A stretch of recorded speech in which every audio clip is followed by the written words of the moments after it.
Hi there. Have you ever wondered on whether the anomaly repair system is good? The answer is yes.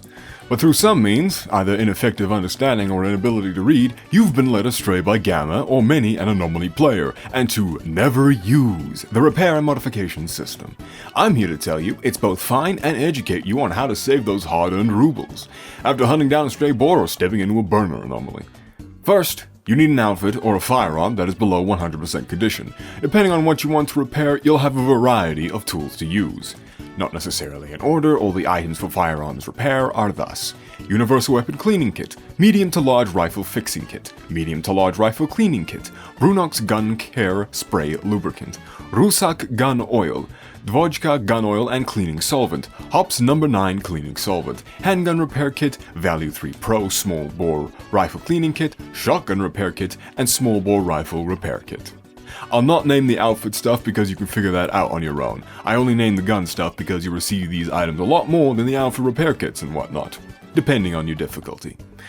Now, why is repairing worth it? See, depending on the difficulty, or just bad practices, Stalker, yes, I know you don't throw bolts around as much as you should, and then are shocked that your outfit is in tatters, or you're walking around in only skivvies because maybe picking a fight with that chimera wasn't such a bright idea. And you do the walk of shame to Sidorovich, the unruly price hog that he is, and ask him for a coat and a helmet, and then are shocked to find out that a whole outfit cost 740,000 rubles. Give or take. He may make it 80,000. If you didn't know, Anomaly is actually the grandchild of a mod called Misery. Yes, this is important to know, and within Misery, certain outfits have a higher degradation multiplier. You thought all the text was some kind of flair? No ma'am, it's vital for whatever you're doing. I'll cede ground and say that Anomaly has too many outfits. I'll not provide an exhaustive list here either, just read the descriptions and flair should indicate what it doesn't take a lot of damage from. Though, be warned, some flair may not indicate how fragile an outfit is. So, for a quick guide, Stalker on Stalker action, i.e. bullets, is good against bullets and mutants. This is because of rupture and bullet resistance. It won't completely save you, but it'll get the job done. But the weakness for these outfits is anomalies. Next, the outfits centered around traversing anomalies and getting artifacts are very good at taking any kind of anomaly damage. You, not so much, but a bit of acid never hurt anyone. Not even 1,000 degrees can damage this baby. You, on the other hand, well, at least you got a nice tan and nerve damage. These outfits very easily degrade from rupture and bullets. Exoskeletons are the last type of outfit, and exoskeleton's benefit is determined by faction, aside from giving you a boost to carry weight, that is. Factions focus on having a war or spat with each other, will focus on having the heaviest metal and armor inserts around. Bullets won't be a problem, but this means that shiny suit is fine china when it comes to anomalies. Much like every other Stalker game, an exoskeleton is a sign of wealth and, in fact, a very bad outfit investment. Just because it's expensive doesn't mean it's good.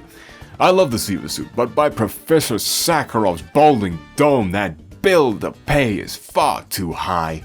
Always be watching that outfit condition. Same for your guns. And remember, even being in an anomaly field, regardless if you run into a burner or not, will degrade the outfit. Next, tips. The repair system works with threshold. The cheaper repair items favor the high-end conditions. After all, fixing a scratch is easy and quick. The thresholds are thus: 90%, 85%, 75%, 65%, 50%. Do note that certain items, such as sharpening stones for example, can repair things at 10%. Also, certain items are meant for repairing components, not outfits or guns. We'll get to that. Generally, you want to stay in that golden zone of 90 to 85%. This ensures you aren't breaking the bank and ending up having to knife a flesh for a few minutes because you need some 12 gauge. The emergency armor repair kits is your best friend for outfits. The same also goes for various glues, lubricants, and cleaning solvents. Always carry at least one on you at a time. Personally, a glue tube, cleaning solvent, and emergency armor kit is all you need if you're not being a fool. Take good care of your gear, and it'll take care of you. This is my rifle, this is my gun. Take care, for it is the only one. Next, is using items. Either double click or right click and hit use on the menu that popped up. You'll have seen separate and be confused. Every repair item can be used multiple times. The use number does bug out, so be sure to look at the middle of your screen if you have multiple of the same item. Ignore the batch maintain option, that is a mod, it is busted, I forgot to remove it in this video. After that, you'll see this interface. On the left, you'll have the items you can use to boost repair percent. It's called supportive items. On the right is what you want to repair, the damaged items. I suggest you not combo unless necessary with the lower tiered items. The bonus isn't all that worth it until you get the achievement in-game of Mechanized Warfare, which will boost the bonus you get from secondary repair items. If you don't know how to get Mechanized Warfare, simply find all 3 toolboxes for the technician you harass. The toolboxes only spawn in stashes in the vanilla game. If you saw a video where it's in shops, then they had a mod installed to change trader inventories. Once you click repair, a small animation will play. Or not, you can turn those off if you want. And bang, the item now has a higher condition. A good stalker keeps all his things in good condition, but you'll have no doubt asked or pondered, what about those components you mentioned? Can I replace them like in Stalker GAMMA? First, I spit on Gamma's mere existence. Hatu! Second, I do not chide you personally for only knowing about Anomaly through Gamma. Third, yes, buying new guns is easy but expensive. For the rich stalker, such is his greed that any AK can be his beloved. But for you, no, only a Mosuno Makarov, my friend. How can you hope to match him? He gets all the duty and freedom, girls. Not to worry, stalker, all good things come in small packages, and I'm not talking about what's in your pants. But what will you need in order to repair that Scar HU liberated from a mercenary's hand? First, the associated repair kit for the rifle. If you don't have an idea of what you need, simply right-click again and click Details. Scroll down or pull this tab here, and it will show you all the compatible repair items. But what you and I are interested in is this, Workshop Compatible Kit. This is important. Second, you need a technician and their workbench. If you haven't given the technician all the toolboxes, then you'll have to pay a small fee. But give it to them all, and you'll be allowed to use the bench for free. Though, if I remember correctly, it's faction dependent, so always have 3,000 rules handy just in case. Third, you'll need replacement parts. Thankfully, replacing the parts is easy as long as you scrap the guns you don't need. Now, if you play with a low amount of stalker population, then it'll take longer. Additionally, guns are divided into 2 factions, the NATO and Warsword Pact. But generally, they'll have 1 or 2 parts that you can use between them. Yeah, get your comments in about how that's not how guns actually work. Moving on. To disassemble, simply right-click and hit the button. Now, by default, Anomaly needs you to hold the Alt key whilst disassembling things in case you accidentally fat-finger the choice. Turn it off or on at your discretion. After that, a small animation or none will play, and you'll get a part. Depending on the condition of the weapon, you'll get 1, 2, or nothing. It's in poor condition. What did you expect, the barrel and both lug nuts?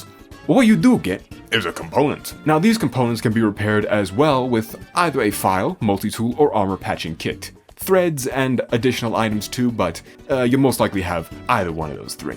Best to always carry a multi-tool and grooming kit with you to disassemble all that stray clothing and firearms. If you aren't making a Smaug level pile of greed in some random stash near a technician, you aren't doing it right. 1 item kit is good for 1 part. Punishing, I know, but inspecting the gun may reveal that its parts are in higher condition. It's rare to get a green or yellow, but worth it all the same.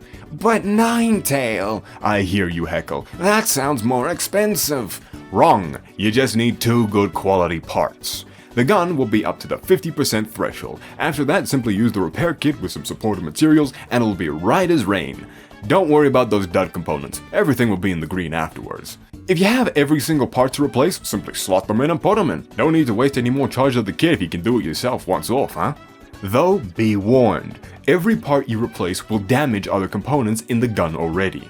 Now, although my Scar already has 1 good part and I have no other to hit that threshold, I do have my MP412 Rex. Look at that, max condition from only 2 good parts. Well, 2 parts that make up the entire gun. Remember, even repairing parts for a gun and outfit can use supportive materials. Always have a variety of maintenance items on hand and in a stash. The same can be said for outfits. If it sucks, simply replace the individual parts, and it'll be like you just bought it. You can save on this by stealing a Siva suit, but you didn't hear that from me. But that does bring up the question of Theseus. Is it still the same outfit? Upgrading is also easy. The game tells you what you need for every upgrade, and whilst annoying, it can save rubles. Why spend all that money when you could just wait and save up the parts from every other stalker? Crafting is it's a hit or miss for me. I play on the hardest difficulty and hunt stalkers a lot, so I'm blessed enough to always find a manual or two to read, but it can be annoying, I agree. Though that's why we hoard random components, because they can contribute to upgrades and crafting helpful tools. Veles detector? Scrap all those old detectors and you'll get enough capacitors, resistors, and whatnot to make an upgrade without having to pay over 100,000 rubles, or more. The same goes for the Svarog and Night Vision. No problem. The ecologist charging you too much for artifact containers? Make them yourself. The smart stalker is the rich stalker. Crafting individual upgrade kits for your outfit is the most difficult part, as some of these things required are questionable. A whole gas mask? Really? If you say so. Though I hear you heckle again. Will the thing I craft have some kind of low condition if I use low condition parts? Negative. It'll always be in fine condition. The degradation system only affects outfits and guns. The one part of crafting I'll tell you to avoid is the medical stuff. It's just not worth it. I mean, if you have 37 normal medkits and hoard morphine, go ahead, but chances are those medical supplies will dwindle and you crafting away important bits of your stash is no good. That's all. Get out there and make sure to keep everything in nice condition. I'll see you at the Wish Granter, Stalker. Monolith.